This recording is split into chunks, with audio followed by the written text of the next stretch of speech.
दोस्तों, अगर आप pension, family pension, EPS 95, EPFO, सरकारी कर्मचारियों से जुड़े नए नियम, कोर्ट के फैसले और सरकार की हर बड़ी अपडेट सबसे पहले और आसान भाषा में जानना चाहते हैं, तो आप बिल्कुल सही जगह पर हैं। यहां आपको हर खबर तथ्यों के साथ, बिना किसी भ्रम के और विस्तार से समझाई जाती है, ताकि कोई भी महत्वपूर्ण जानकारी आपसे छूट न जाए। अगर आपने अभी तक पेंशन अलर्ट इंडिया को सब्सक्राइब नहीं किया है, तो अभी कर लीजिए और बेल आइकन भी दबा दीजिए, ताकि आने वाली हर बड़ी अपडेट सबसे पहले आपके पास पहुंचे। अब चलते हैं आज की सबसे महत्वपूर्ण खबर की ओर। आज की सबसे बड़ी राहत देने वाली खबर उन लाखों कर्मचारियों, पेंशनरों और फैमिली पेंशनरों से जुड़ी है जो वर्षों से केवल एक तकनीकी नियम की वजह से अपने अधिकार से वंचित होते रहे।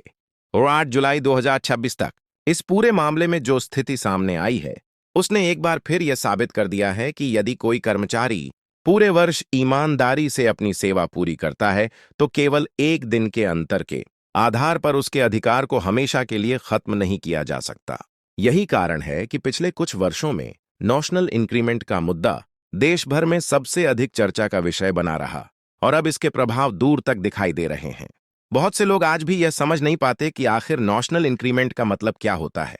आसान भाषा में समझें तो यदि किसी कर्मचारी की वार्षिक वेतन वृद्धि 1 जुलाई या 1 जनवरी को लागू होती है, लेकिन वह उससे ठीक एक दिन पहले यानी 30 जून या 31 दिसंबर को सेवानिवृत्त हो जाता है, तो पुराने नियमों के अनुसार उसे उस वार्षिक वेतन वृद्धि का लाभ नहीं दिया जाता था, जबकि वास्तविकता यह थी कि उसने पूरे 12 महीने की सेवा पूरी कर ली थी।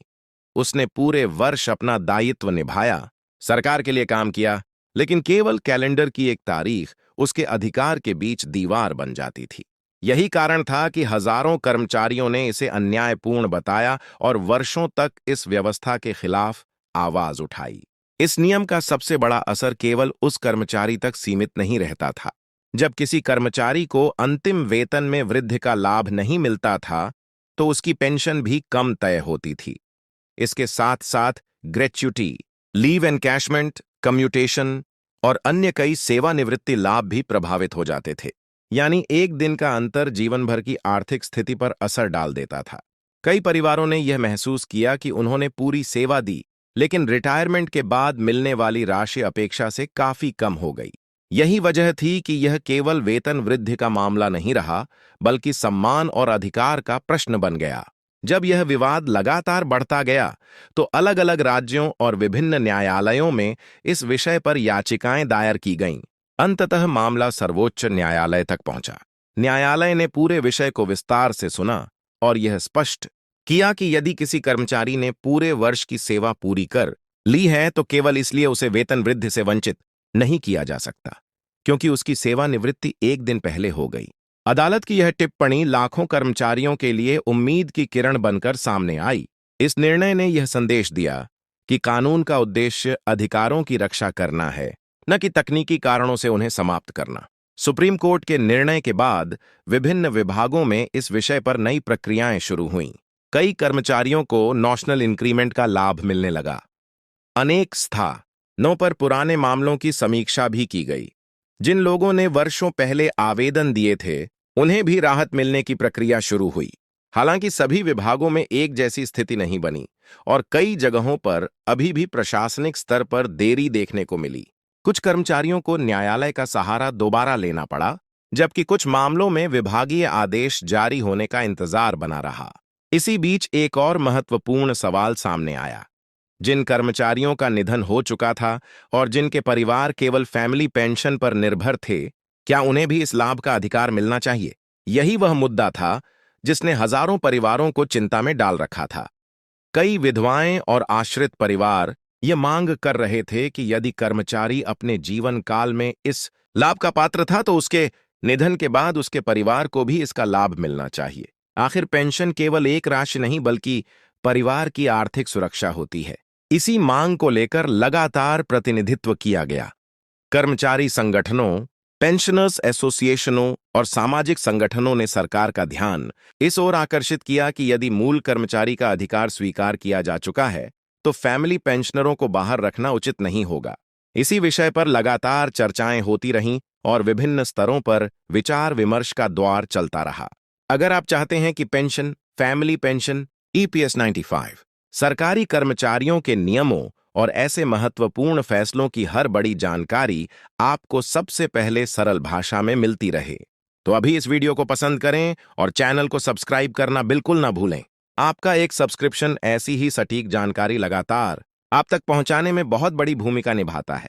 अब बात करते हैं उस दूसरे बड़े विषय की जिसने लाखों ईपीएफ और ईपीएस 95 से जुड़े सदस्यों का ध्यान अपनी ओर खींचा। हाल ही में आयोजित सीबीटी एग्जीक्यूटिव बॉडी की बैठक को लेकर काफी उम्मीदें थीं। इस बैठक से पहले देश भर में अनेक संगठन अपनी मांगों के साथ सामने आए। कई मुद्दे ऐसे थे जो लंबे समय से लंबित थे और जिनके समाधान की प्रतीक्षा लाखों लोग कर रहे थे। इनमें पेंशन सुधार, प्रशासनिक प्रक्रियाओं को सरल बनाना, डिजिटल सेवाओं को मजबूत करना और लंबित मामलों के शीघ्र निपटारे जैसे विषय प्रमुख रहे। विशेषज्ञों का मानना है कि आने वाले समय में पेंशन व्यवस्था को और अधिक पारदर्शी तथा लाभार्थी केंद्रित बनाने की दिशा में कई महत्वपूर्ण कदम उठाए जा सकते हैं। आज तकनीक तेजी से बदल रही है और सरकार भी डिजिटल प्लेटफॉर्म के माध्यम से सेवाओं को आसान बनाने पर लगातार काम कर रही है। ऐसे में उम्मीद की जा रही है कि भविष्य में पेंशन से जुड़े कई कार्य पहले की तुलना में अधिक तेज और सरल हो सकते हैं। नेशनल इंक्रीमेंट का मुद्दा हमें यह भी सिखाता है कि अपने अधिकारों के प्रति जागरूक रहना कितना जरूरी है। यदि कर्मचारी संगठित होकर अपनी बात नहीं रखते, यदि न्यायालय तक यह मामला नहीं पहुंचता और यदि लगातार प्रयास नहीं किए जाते, तो शायद यह विषय कभी राष्ट्रीय स्तर पर चर्चा का हिस्सा नहीं बनता। इसलिए हर कर्मचारी और हर पेंशनर को अपने नियमों की जानकारी अवश्य रखनी चाहिए। आज भी ऐसे अनेक लोग हैं जिन्हें यह नहीं पता कि वे इस लाभ के पात्र हो सकते हैं। कई लोग यह मानकर बैठ जाते हैं कि अब कुछ नहीं हो सकता, जबकि वास्तविक स्थिति उनके मामले में अलग हो सकती है। इसलिए किसी भी निष्कर्ष पर पहुंचने से पहले अपने विभागीय आदेश, संबंधित नियम और उपलब्ध कानूनी प्रावधानों की जानकारी अवश्य लें। सही जानकारी कई बार वर्षों का नुकसान बचा सकती है। यदि आपके परिवार में भी कोई ऐसा सदस्य है जो 30 जून या 31 दिसंबर को सेवानिवृत्त हुआ था, या फिर किसी फैमिली पेंशनर का मामला इससे जुड़ा हुआ है, तो इस जानकारी को उनके साथ अवश्य साझा करें।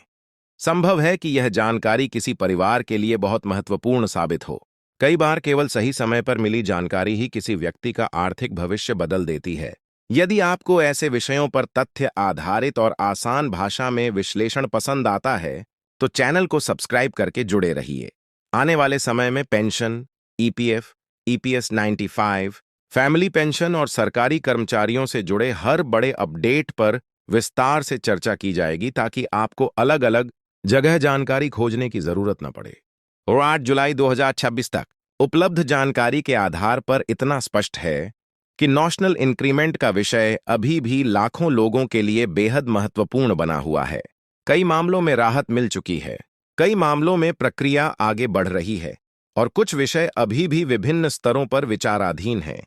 इसलिए आने वाले दिनों में यदि कोई नया आदेश, नई अधिसूचना या कोई महत्वपूर्ण निर्णय सामने आता है, तो उसका प्रभाव बड़ी संख्या में कर्मचारियों और पेंशनरों पर पड़ सकता है।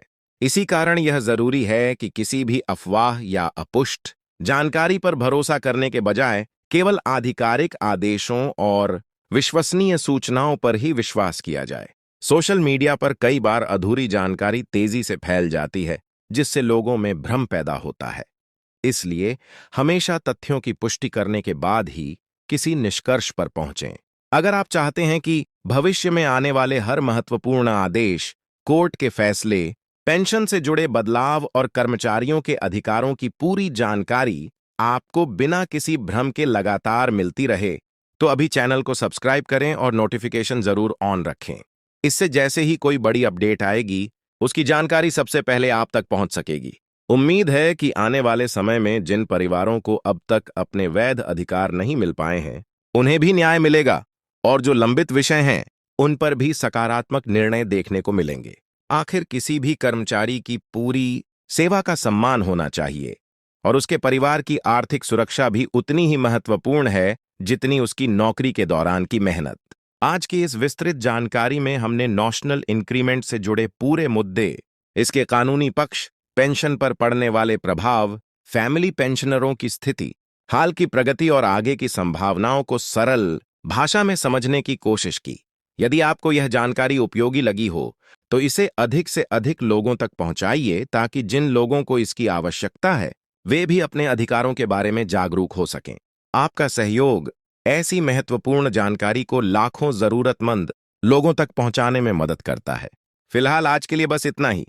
अपना और अपने परिवार का ध्यान रखिए। बहुत बहुत धन्यवाद।